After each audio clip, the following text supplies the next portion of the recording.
സമഭാഷാംശ സീമാരേഖ എന്നാൽ എന്ത്? എന്താണ് സമഭാഷാംശ സീമാരേഖ എന്നതുകൊണ്ട് അർത്ഥമാക്കുന്നത് എന്ന് പരിശോധിക്കാം.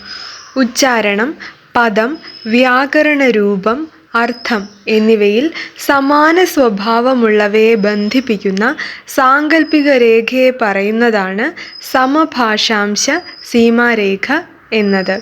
ഉച്ചാരണം, പദം, വ്യാകരണരൂപം, അർത്ഥം എന്നിവയിൽ സമാന സ്വഭാവമുള്ളവയെ ബന്ധിപ്പിക്കുന്ന സാങ്കല്പിക രേഖയെ സമഭാഷാംശ സീമാരേഖ എന്ന് പറയുന്നു. സമാന ഭാഷാ സ്വഭാവങ്ങളെ കൂട്ടിച്ചേർക്കുന്ന ഈ രേഖകൾ ഒരു സ്ഥലത്ത് അധികമായി കൂടിച്ചേരുന്നുവെങ്കിൽ ആ സ്ഥലം ഭാഷാഭേദത്തിന്റെ അതിർത്തിയായിരിക്കും. ഭാഷാശാസ്ത്രവുമായി ബന്ധപ്പെട്ട ചോദ്യങ്ങൾ അധ്യാപക പരീക്ഷകൾക്ക് ചോദിച്ച് കാണാറുണ്ട്. മറ്റ് വിഷയങ്ങളിൽ ശ്രദ്ധ നൽകുന്നതോടൊപ്പം ഭാഷാശാസ്ത്രത്തിനായി അല്പം സമയം മാറ്റിവെക്കുകയാണെങ്കിൽ സ്കോർ ഉയർത്തുന്നതിന് അത് സഹായകമാകും.